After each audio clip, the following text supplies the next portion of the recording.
semuanya, sekarang saya akan kembali melanjutkan cerita Ngunduh Jiwo karya Restu Wiraatmaja, bagian 10. Karma buruk di malam bulan pengantin, Desa Wongso. Dini mulai membuka matanya lebar-lebar. Ia menatap cermin yang ada di hadapannya. Kali ini dia sengaja melanggar segala perintah yang diberikan oleh calon mertuanya untuk memakan bunga melati yang tinggal tersisa beberapa butir saja. Ia juga sengaja tidak merawat wajah dan juga rambutnya. Entah mengapa, kali ini pikirannya hanya tertuju kepada kedua orang tuanya. Dia tidak memperdulikan pernikahannya esok hari. Seandainya dunia bisa diputar kembali, mungkin Dini akan menghabiskan waktunya hanya untuk kedua orang tuanya.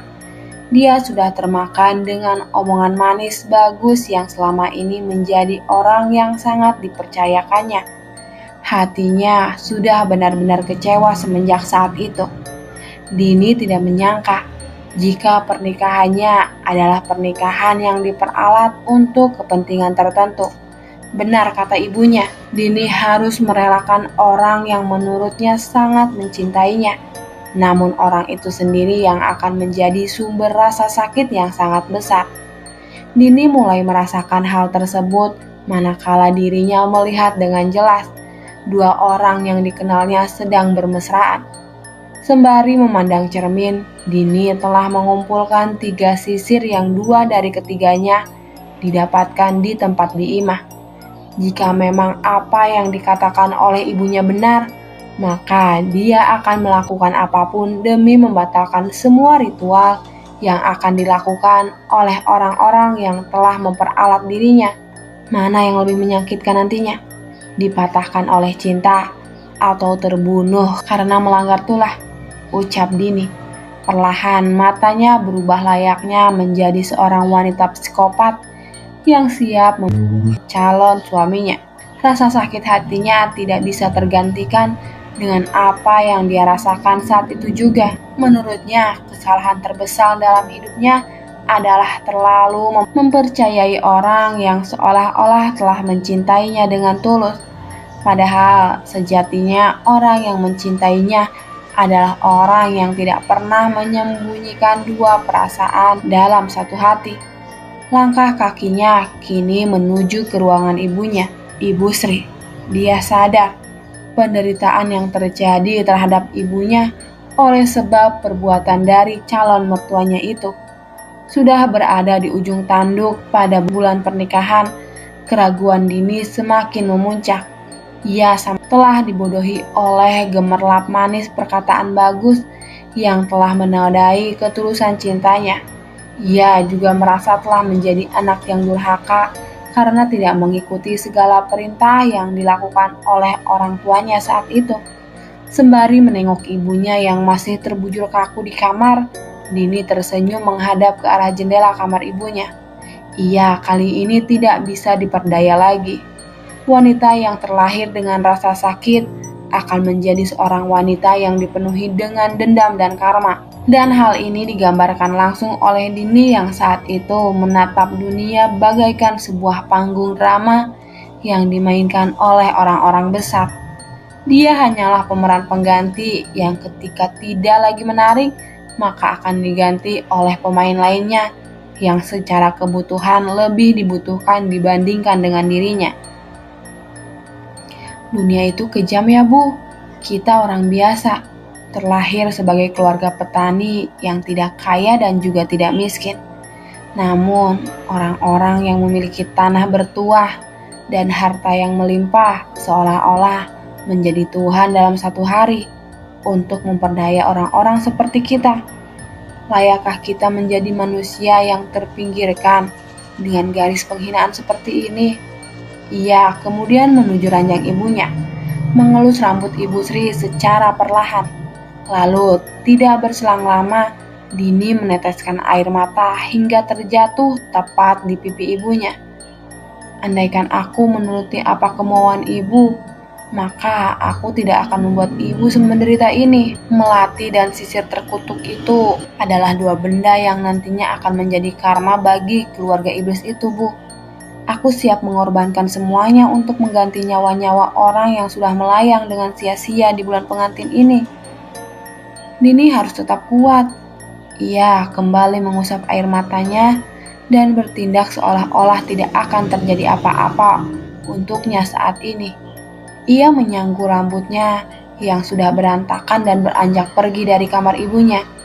Akan tetapi, tanpa disadari oleh Dini, Ibu Sri ternyata mendengar semua apa yang dikatakan oleh anaknya itu. Hati kecil anaknya telah terketuk. Kini Dini menemukan jalan kehidupannya dan telah mengetahui langkah selanjutnya untuk bisa menyelesaikan permasalahan kompleks yang sedang dihadapinya saat ini. Rumah Mbah Suryani.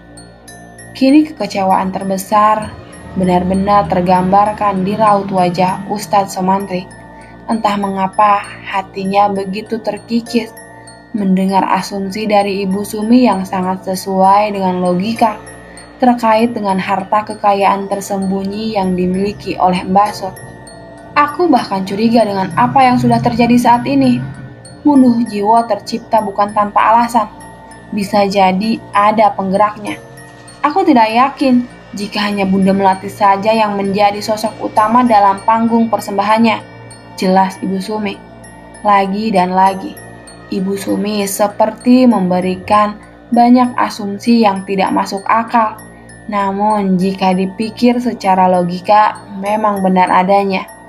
Ibu Sumi selayaknya orang yang bertugas memandikan jenazah telah mengetahui tanda-tanda jenazah yang meninggal dengan meninggalkan banyak sekali urusan di dunianya. Hal ini menjadikan keraguan besar terkait dengan apa yang sudah terjadi selama ngunduh jiwa itu diciptakan.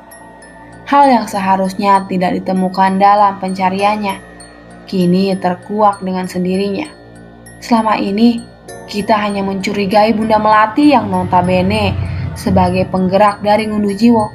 Akan tetapi, kita tidak pernah mencurigai suaminya. Sekarang, aku ingin bertanya kepada Mbah Sur, di manakah suami dari Bunda Melati? Tanya Ibu Sumi. Mbah Sur tiba-tiba terkejut mendapatkan pertanyaan semacam itu. Raut wajahnya tiba-tiba saja berubah, manakala Ibu Sumi melemparkan pertanyaan yang tidak diduga-duga sebelumnya. Suami dari Bunda Melati?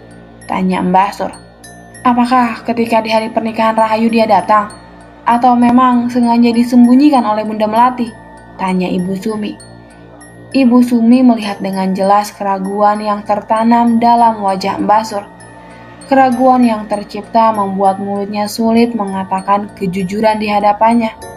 Kedua tangan dari Mbah Sur juga bergetar seperti sedang menenangkan dirinya sendiri untuk bisa memilih dan memilah kalimat yang berada di kepalanya agar jawabannya tidak menimbulkan kecurigaan terhadap pertanyaan yang dilontarkan oleh Ibu Sumi. Mengenai itu, ucap Mbah Sur. Mengenai itu, ucap Ustadz Sumantri yang menunggu jawaban jujur dari mulut Mbah Sur. Ibu Sumi tersenyum.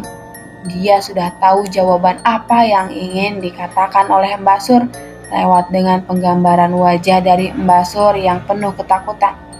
Apakah ada pantangan tertentu terhadap orang yang sudah terkait dengan perjanjian dan ritual ngunduh jiwa itu sendiri? Tanya Ibu Sumi. Tiba-tiba Mbah Sur langsung bersujud tepat di kaki Ibu Sumi. Dia memohon-mohon kepada Ibu Sumi untuk tidak melanjutkan pembongkaran dari ritual ngunduh jiwa ini lebih dalam. Nyalinya benar-benar menciut tak kala Ibu Sumi berhasil membongkar secara perlahan terkait dengan fakta yang ada di dalam ritual tersebut. Aku mohon, jangan lebih dalam untuk turut serta dalam hal ini. Aku tidak ingin hal-hal yang mengerikan akan terulang kembali, jelas Mbah Sur kepada Ibu Sumi. Ibu Sumi kemudian melepaskan kedua tangan Mbah Sur yang memohon-mohon sembari memegangi kedua kakinya dengan sangat kencang, agar Ibu Sumi tidak melanjutkan pembongkaran lebih dalam terkait dengan ritual ngunduh jiwa. Bah, ucap Ibu Sumi. Ibu Sumi mencoba menegakkan kembali dagu Mbah Sur yang sudah merendah. Secara usia, Mbah Sur jelas lebih tua dari Ibu Sumi. Akan tetapi, terkait dengan kebodohan dalam memilih jalan hidup, Mbah Sur adalah salah satu orang-orang yang sengaja menerjunkan diri ke dalam sumur penuh dengan kerikil tajam, dibanding dia menjatuhkan diri ke dalam ranjang tidur berisi bantal-bantal empuk yang membuat tubuhnya menjadi nyaman. Hidupmu tinggal hanya dalam hitungan tahun lagi. Tanahmu yang begitu luas tidak menjamin siksa kuburmu diringankan. Aku bisa mengatakan seperti ini karena dosamu sangatlah besar. Kamu telah menjual anakmu sendiri, lalu menjadikan masa tuamu penuh dengan gemerlap harta yang sejatinya telah menyeretmu dalam neraka dunia, ucap Ibu Sumi sembari tersenyum ke arah Mbah Sur. Ustadz Somantri terkejut dengan kalimat indah yang baru saja dilontarkan oleh Ibu Sumi. Menurutnya, perkataan itu benar-benar telah menunjukkan jati diri dari Mbah Sur yang sudah berada di ambang penyesalan. Seharusnya, hari ini kau pergi ke masjid untuk mendengarkan pesan-pesan kematian dan menanamkan banyak ladang pahala. Akan tetapi, potong Ibu Sumi. Mbah Sur hanya menyimak setiap kalimat yang dilontarkan oleh Ibu Sumi yang sudah berlagak layaknya orang tua yang sedang memberikan nasihat kepada anaknya. Dengan memberitahu semua hal-hal yang kau ketahui dengan Wundu Jiwo, maka masa tuamu akan penuh dengan kedamaian. Bukan hanya itu saja, siksa kuburmu akan diperingan, kecuali kau menjadi hamba yang benar-benar bertobat terhadap Tuhan. Hati Mbah Sur terbakar oleh api. Dia merasa sudah direndahkan oleh orang lain yang bahkan dia sendiri tidak mengenalnya. Kurang ajar kau, Sumi. Kau tahu apa tentang dosa dan siksa kuburku? Kau tahu apa tentang hidupku yang penuh dengan penderitaanku? Kau tahu apa tentang Rahayu dan segala kesedihannya? Tanya Mbah Sur. Tanpa sadar, Mbah Sur telah membongkar secara perlahan terhadap keraguan dari Ustadz Somantri yang awalnya tidak mempercayai jika Rahayu benar-benar ditumbalkan oleh Mbah Sur. Jadi, apa yang dikatakan oleh Ibu Sumi benar? Rahayu ternyata ditumbalkan atas kehendakmu? Tanya Ustadz Somantri sembari menatap ke arah wajah Mbah Sur. Tiba-tiba, Ibu Sumi tertawa terbahak-bahak.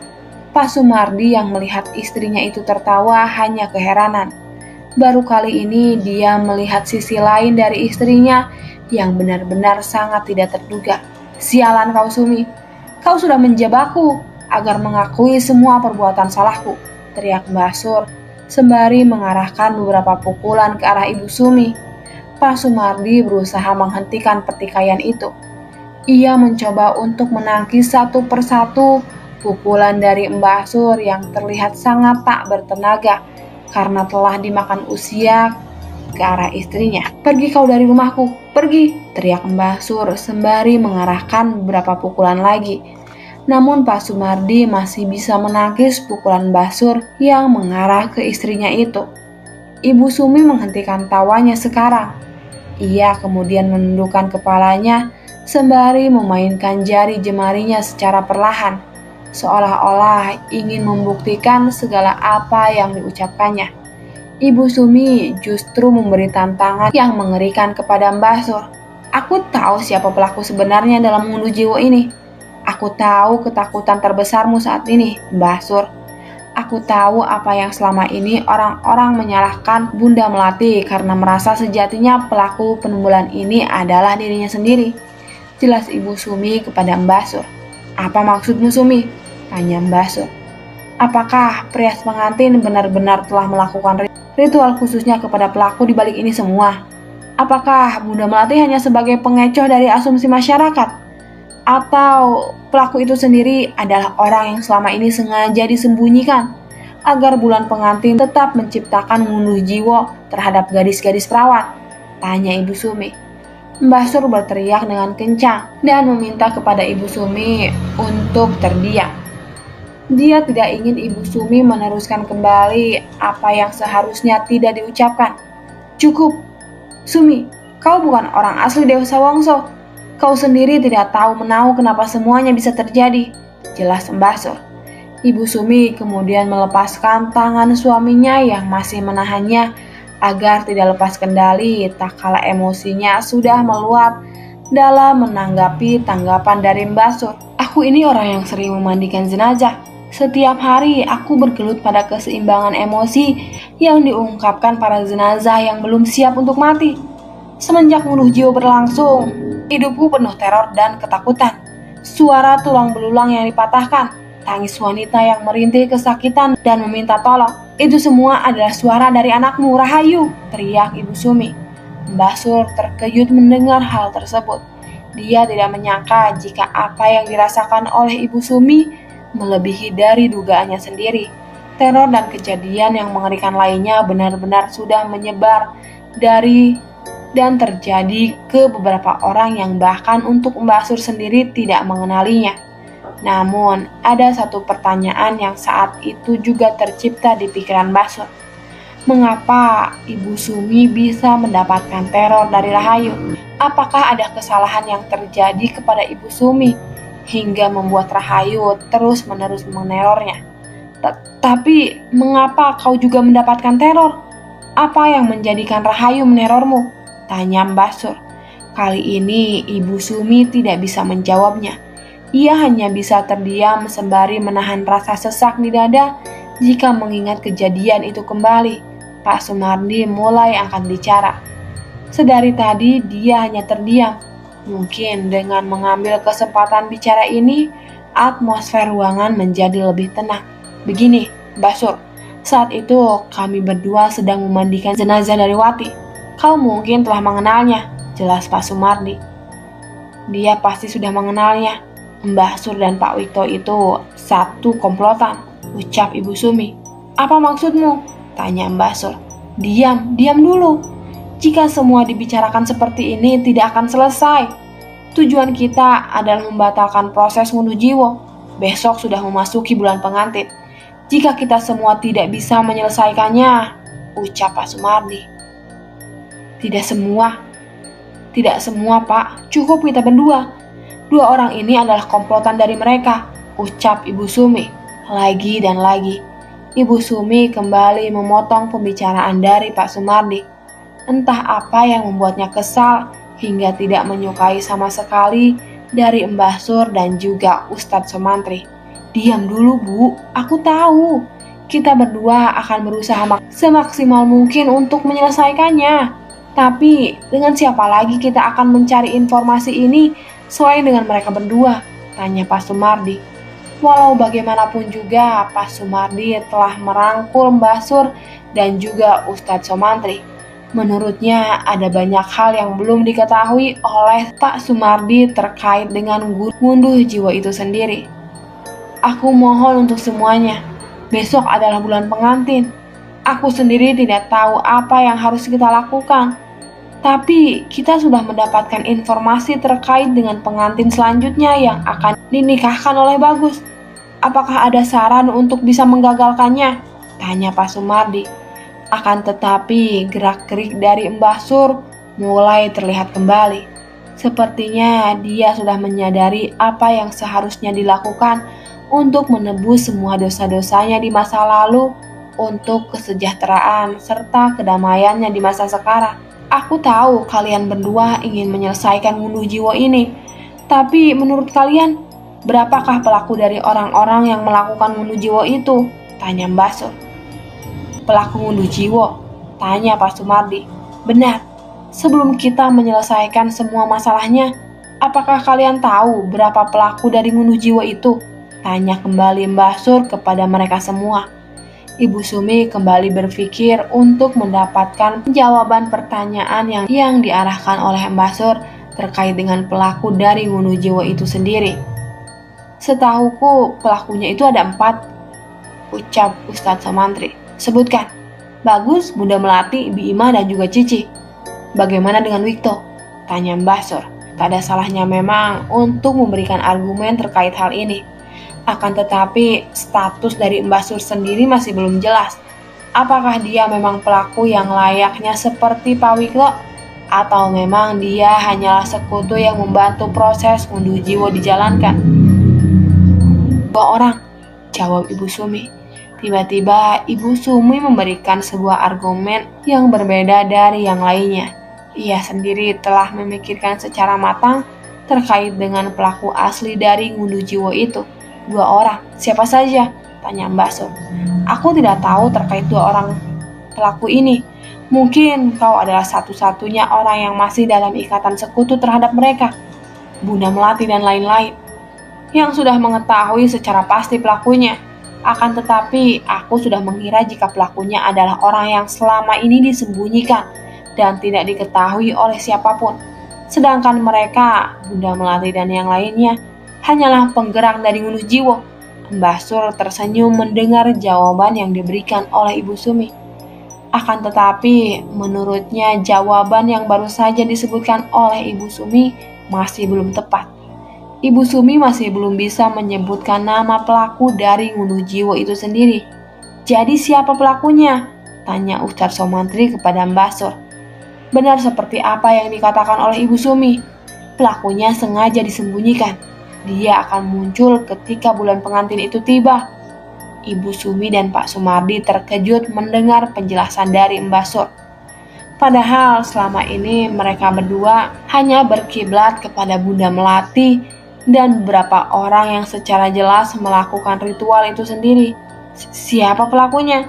Tanya Ustadz Somantri. Aku tidak bisa memberitahu akan hal itu, jelas Mbah Sur. Tunggu, jika dirimu tidak bisa memberitahu, apakah selama ini semua yang kau ceritakan hanyalah karangan palsu darimu sendiri? Tanya Ibu Sumi. Kali ini Mbah Sur yang tertawa kegirangan.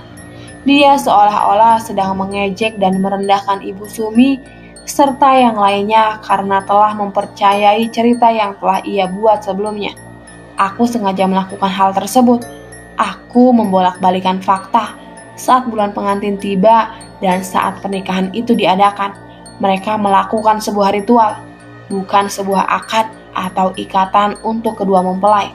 Benar saja, apa yang selama ini dicurigai oleh Ibu Sumi, Mbah Sur benar-benar telah membohonginya dan juga suaminya.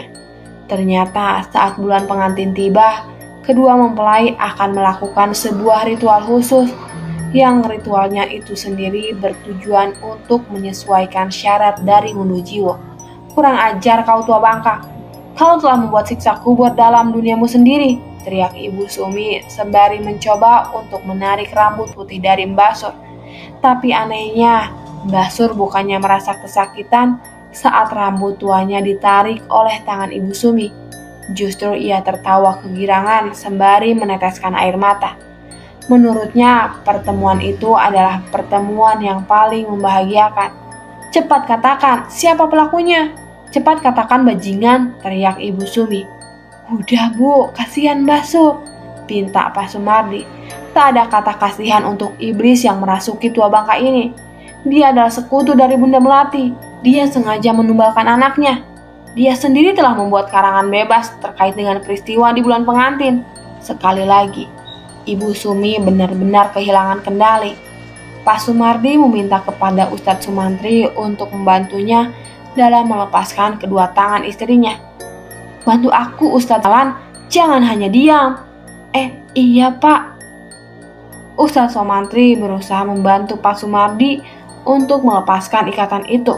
Ia juga berusaha penuh agar keduanya benar-benar bisa dipisahkan. Tampaknya kekesalan dari Ibu Sumi sudah mencapai batasnya, sedangkan Mbah Sur, dia dengan sangat mudahnya mampu memberikan pancingan kepada Ibu Sumi agar masuk ke dalam perangkap emosinya. Sampai akhirnya rambut dari Mbah Sur banyak yang rontok dan berjatuhan. Hal ini membuat rambutnya menjadi rusak karena jambakan hebat yang dilakukan oleh Ibu Sumi. Sesaat setelah keduanya dipisahkan, Mbah Sur menundukkan kepalanya. Kau tahu kenapa aku menyerahkan Rahayu kepada mereka? Tanya Mbak Sur. Semua terdiam. Mereka tidak ingin menjawab ocehan yang dikeluarkan oleh Mbah Sur kepada mereka semua. Dia, pelaku dari Ngunduh Jiwo, benar-benar mensejahterakan kami semua dengan kekayaan yang dibuat oleh Demit Manten. Ibu Sumi tidak ingin meladeni ocehan aneh dari tua bangka itu. Ia lebih memilih untuk bangkit dari duduknya dan mencari informasi sendiri terkait dengan apa yang selama ini dicarinya. Apakah kau tidak tertarik, Sumi, untuk mengetahui siapa pelakunya? Tanya Mbah Sur. Ibu Sumi terdiam sejenak. Ia kemudian membalikan badannya seraya mengucapkan sesuatu yang menohok. Kalau memang nantinya ada tulah dari apa yang kau beberkan pada kami saat ini, pastinya besok aku akan datang lagi kemari, ucap Ibu Sumi kepada Mbah Sur. Untuk apa kau datang kemari? Untuk memandikan jenazahmu. Bajingan, teriak Mbah Sur. Ibu Sumi pun langsung meninggalkan Mbah Sur dan yang lainnya. Pak Sumardi mengikutinya dari belakang. Keduanya benar-benar berani terhadap kematian yang sebenarnya sudah ada di depan matanya sendiri. Entah mengapa selama ini Bu Sumi tidak takut akan kematian yang siap merenggutnya. Dia seolah-olah sudah melihat kematiannya sendiri dalam jangka waktu yang tidak akan lama lagi. Mungkin ngunduh jiwo adalah salah satu penyebab mengapa Ibu Sumi sendiri telah berada di dalam kehidupan yang setiap harinya dekat dengan kematian. Karena itulah dia ingin sekali untuk menyelesaikan semuanya agar kehidupannya tidak berpandangan lagi terhadap kematian yang sudah berada di ujung tanduk. Ibu Sumi dan Pak Sumardi kembali ke desanya. Mereka berdua sudah sedikit mendapatkan informasi terkait dengan pembenaran yang selama ini dicarinya. Bukan hanya untuk menentukan siapa pelakunya, akan tetapi yang dia inginkan adalah bagaimana ritual yang dijalankan. Lalu bagaimana caranya membatalkannya. Terlebih itu, ia juga memikirkan bagaimana cara menyelamatkan dirinya sendiri. Dan juga orang-orang yang selama ini hanya menjadi korban dari ancaman para sekutu yang berkiblat iblis dengan menggabungkan dirinya ke dalam lingkaran kematian tersebut. Baginya, kehidupan itu menciptakan dua hal yang sangat menarik. Kehidupan yang pertama berisi orang-orang yang sudah berada di ambang kematian. Mereka akan tergantikan lagi dan terus-menerus menciptakan generasi yang baru. Lalu yang terakhir, kehidupan yang mengarah kepada kaum pengecut yang mempermainkan kematian orang demi kepentingannya sendiri.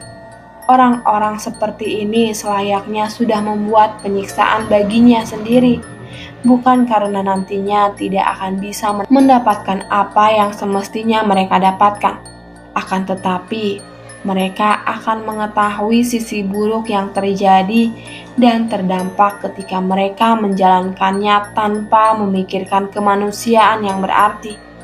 Di sisi lain, Ibu Sumi masih mencurigai pelaku yang dimaksud oleh Mbah Sur. Katanya pelaku itu sengaja disembunyikan dan akan muncul tepat ketika bulan pengantin tiba. Selama yang ia tahu, pernikahan yang dilakukan oleh Bunda Melati memang selayaknya pernikahan pada umumnya. Namun yang baru saja dikatakan oleh Mbah Sur adalah pernikahan yang menjadi tepat di hari bulan pengantin tiba adalah sebuah ritual khusus untuk menjadikan syarat dari ngunduh jiwo itu sendiri. Itu berarti syarat dari ngunduh jiwo ada banyak macamnya. Akan tetapi yang masih menjadi sesuatu yang mengganjal di sini adalah kalimat yang diucapkan oleh Mbah Sur terkait peran Bunda Melati dan yang lainnya. Mbah Sur mengatakan jika peran mereka semua adalah penggerak dari ngunduh jiwo atau orang-orang yang melakukan ritual. Itu berarti pelakunya adalah orang yang masih berada di pihak mereka, namun tidak diketahui keberadaannya saat ini. Setibanya di rumah, Ibu Sumi masih memikirkan hal itu. Bahkan ketika Pak Sumardi menanyakan kepada dirinya sedang memikirkan apa, Ibu Sumi sama sekali tidak tersambung dengan obrolan tersebut. "Bu, Ibu," tanya Pak Sumardi. Ibu Sumi masih terdiam. Tampaknya ia masih banyak memikirkan sesuatu yang seharusnya bukan urusannya sendiri. "Bu, Ibu kenapa toh?" Kali ini Pak Sumardi menepuk pundak istrinya yang sedang tertunduk dengan tatapan yang penuh tanda tanya. Kenapa Pak?" tanya Ibu Sumi. "Dari tadi Ibu bengong terus. Lagi mikirin apa toh?"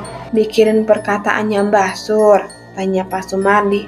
"Ibu masih belum bisa menemukan siapa pelakunya, Pak.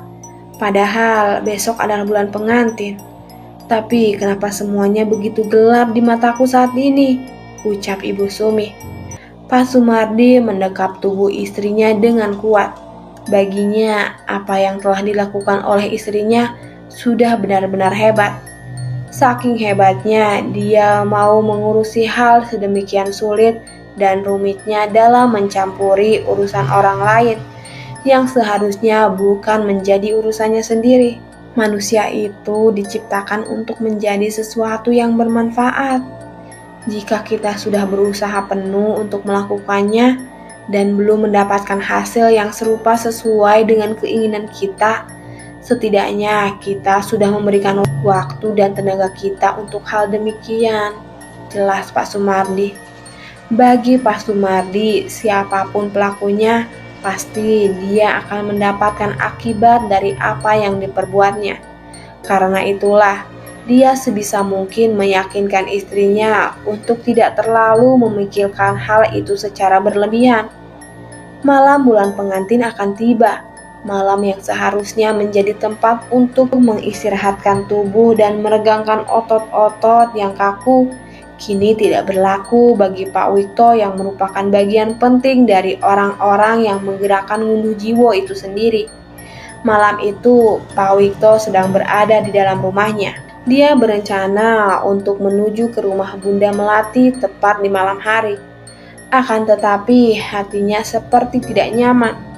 Ketenangan kini berubah menjadi perasaan was-was yang terus menghantuinya setiap hari. Dia juga merasa rumahnya seperti kuburan, sepi dan tidak ada satupun orang yang hadir di rumahnya sama sekali.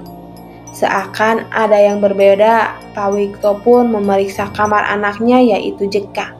Dengan perasaan canggung, dia pun membuka kamar Jeka.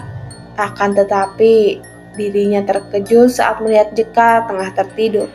Ia pun kembali menutup pintu kamar anaknya tersebut.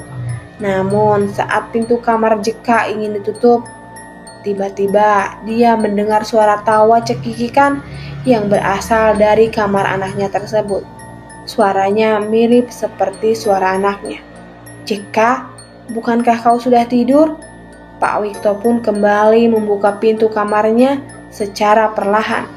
Kali ini pandangannya tertuju kepada nuansa kamar Jeka yang berubah secara drastis. Ia melihat ada gemerlap lampu merah yang menyelimuti seluruh kamar Jeka. Bahkan di lantai kamar anaknya, Pak Wikto melihat banyak sekali tanah kuburan yang sudah berceceran di mana-mana. Perlahan pandangannya beralih ke arah ranjang tempat anaknya tertidur. Kali ini mulutnya mulai menelan ludahnya sendiri. Kedua tangannya bergetar hebat, tak kala matanya melihat dua sosok mengenakan pakaian serba putih, sedang mengelus-elus kepala Jeka sembari menyanyikan lagu yang biasa untuk menidurkan anak-anaknya dulu.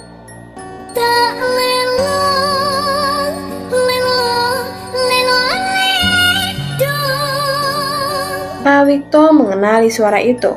Suara itu mirip seperti suara istrinya tak kala menidurkan anak bungsunya yaitu Jeka.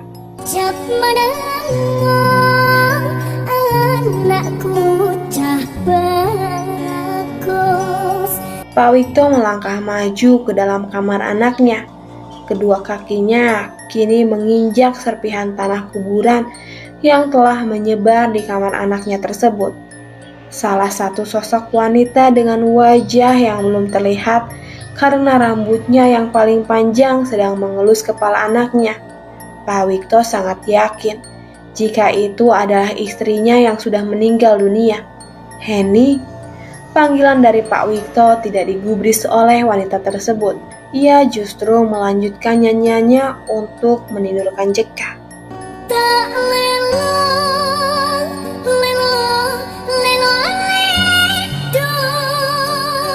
Hingga saat dimana Pak Wikto ingin menyentuh pundaknya, tiba-tiba wanita itu langsung mengarahkan pandangannya ke arah Pak Wikto.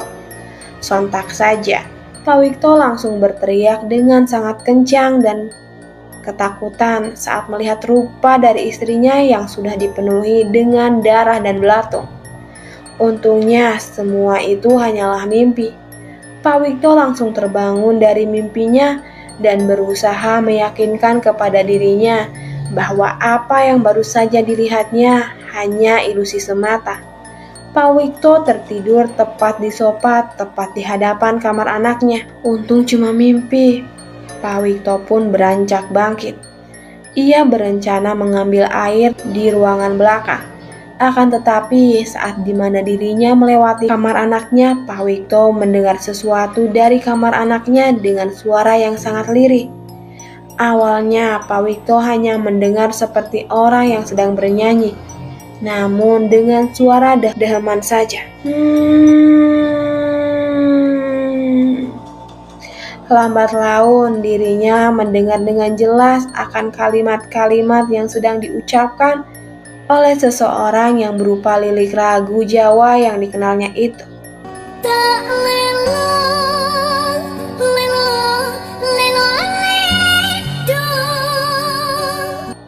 Pak Wikto langsung terkejut mendengarnya.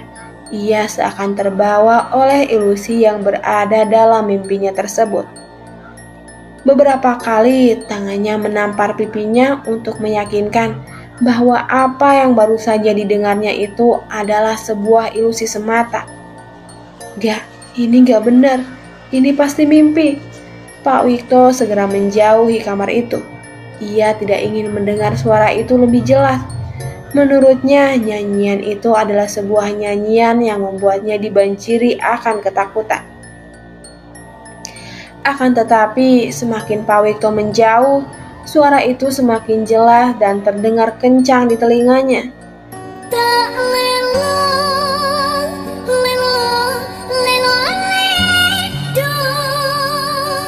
Pak Wikto memegangi kepalanya. Ia benar-benar seperti berada di dalam ketakutan yang sangat serius. Gak mungkin. Kamu sudah mati, Henny. Kamu sudah mati. Gak mungkin kamu kembali lagi ke sini. Wajah Pak Wikto mendadak berubah menjadi sangat ketakutan. Perannya yang selama ini sebagai orang yang tidak mengenal akan resiko dan akibat terhadap apa yang dilakukannya, kini berubah drastis menjadi orang yang sangat penakut akan hal-hal berada di luar nalarnya. Semakin dirinya menjauh, suara itu semakin kencang. Suara itu benar-benar membuat isi kepalanya dipenuhi bayang-bayang akan kehadiran istrinya yang sudah meninggal dunia. Alhasil, Pak Wikto pun berlari ke arah ruangan belakang. Ia mencoba untuk menenangkan diri dan menyembunyikan dirinya ke dalam kamar mandi. Saat itu, hal yang membuatnya tenang hanyalah sebatang rokok yang dia bakar sembari membayangkan hal-hal yang menyenangkan. Kini dia mencoba menyenangkan dirinya dengan cara membayangkan tubuh molek dari Bunda Melati yang sudah ia tiduri beberapa kali. Telinga Pak Wikto menangkap sebuah suara layaknya kaki yang sedang diseret-seret dan berjalan ke arah dirinya saat ini. Pak Wikto mulai tidak tenang. Puncak birahinya kini tergantikan menjadi puncak ketakutan. Dari luaran, pintu kamar mandi digedor-gedor dengan sangat kencang. Pak Wikto mulai mundur ke belakang hingga tubuhnya terpentok ke dekat bak mandi. Saat dimana rasa takutnya benar-benar sudah memuncak, Pak Wikto melemparkan sebatang rokok yang belum habis itu ke arah pintu kamar mandi sembari berteriak, "Pergi kau setan cacat! Tidak bisa berjalan tegak kan?" teriak Pak Wikto sembari mencaci maki demit yang ia maksud. Namun semuanya berubah tak kala lampu kamar mandi dan seluruh lampu yang ada di rumahnya mati seketika. Perlahan suara menakutkan itu kembali terulang dan membuat bulu kuduk Pak Wikto merinding seketika karenanya.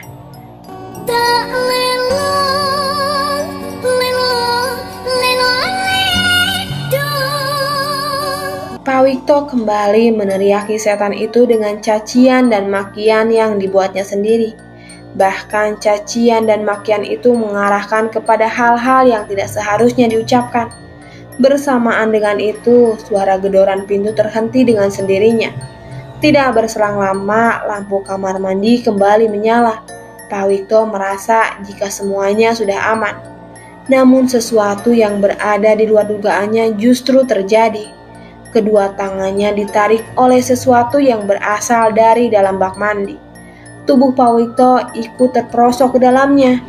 Bak mandi yang tidak terlalu dalam seakan-akan menjadi sebuah samudra yang kedalamannya tidak bisa terukur.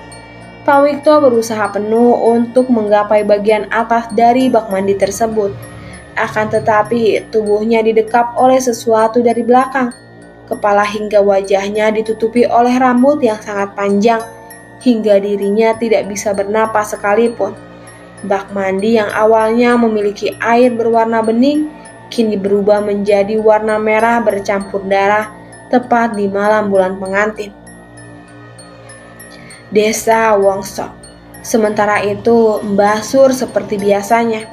Rumahnya seperti dikelilingi oleh sayup-sayup sosok hitam yang terus-menerus mengintai keberadaannya dari arah jendela, pintu ataupun ventilasi udara yang ada di setiap ruangannya. Dimanapun Mbah Sur ingin bersembunyi, sosok itu terus mengejar dan menerornya dengan segala ketakutan yang ada. Hal ini membuat Mbah Sur menjadi takut. Ia pun buru-buru untuk mengambil sejadah serta mukenah pribadinya. Ia meyakinkan kepada dirinya untuk sholat agar semuanya bisa tenang. Gusti, kula nuwun ampunane. Mbah Sur terus-menerus mengucapkan kalimat itu sebelum dirinya melaksanakan ibadah sholat.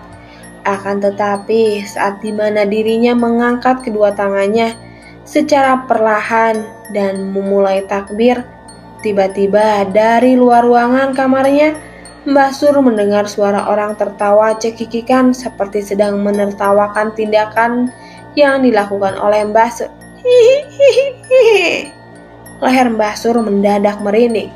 Kedua tangannya langsung bergetar dengan hebat, tak kalah suara tawa itu benar-benar terdengar dengan sangat jelasnya. Allahu Akbar.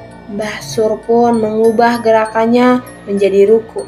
Ia mencoba tidak terpedaya akan gangguan dari demit yang sudah mengincarnya itu. Akan tetapi saat dimana dirinya ingin i'tidal, tiba-tiba mukena yang melapisi bagian wajah hingga setengah tubuhnya ditarik ke atas hingga membuat bagian atasnya menjadi terbuka. Tubuh Mbah Sur menolak untuk berhenti. Kali ini ia kembali melanjutkan gerakan selanjutnya, yaitu sujud. Dan saat dimana dirinya sudah sujud, tiba-tiba bagian bawahnya juga ditarik hingga terlepas. Hal itu membuat kedua lututnya berbentul lantai, dan tentu saja tekanan keras itu membuat tubuhnya merasakan kesakitan. Lagi dan lagi, suara tawa yang sama terdengar dari arah luar ruangan. Kali ini suara tawaan itu dilapisi dengan suara peringatan dan pengingat akan dosa-dosanya.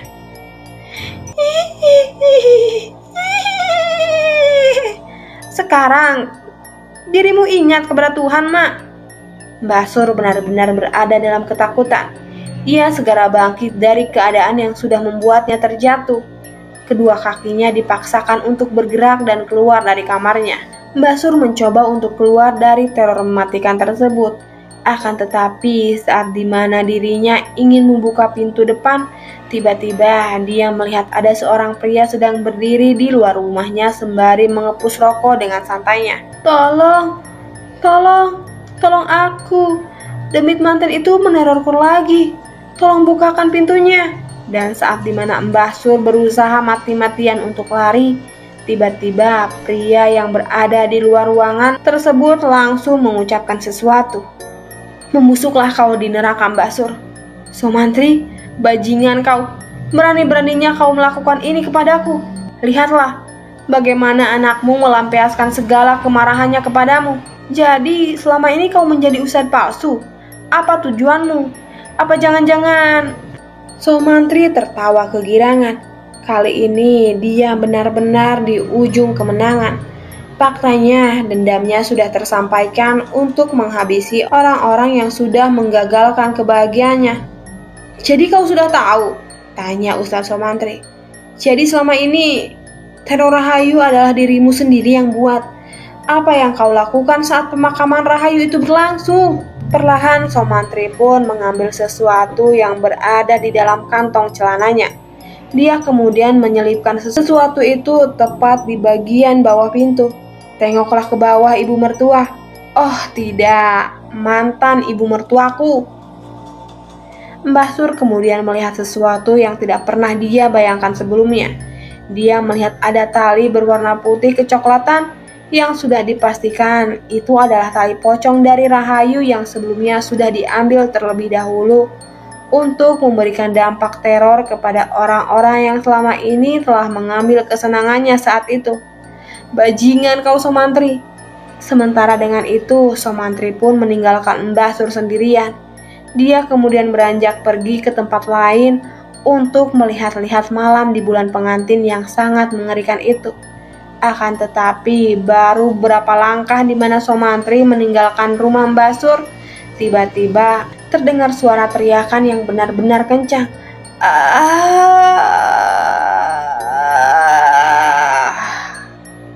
Somantri hanya terdiam. Ia tidak memperdulikan itu lagi. Baginya, neraka yang dia ciptakan adalah neraka yang digunakan untuk orang-orang yang sudah membuatnya kehilangan setengah dari kehidupannya. Malam itu, malam bulan pengantin, malam yang dipenuhi dengan suara teriakan minta tolong di setiap tempat. Orang-orang yang berada di sekitaran desa Wongso telah menyadari akan teror mematikan yang sudah lama terpendam. Terima kasih untuk yang sudah mendengarkan cerita ini hingga akhir. Mungkin ada beberapa adegan yang tidak bisa saya sampaikan secara gamblang. Jadi untuk kalian yang ingin membacanya dengan lengkap, kalian bisa langsung ke akun Restu Wiratmaja. Untuk link saya simpan di kolom deskripsi. Sampai jumpa di part selanjutnya.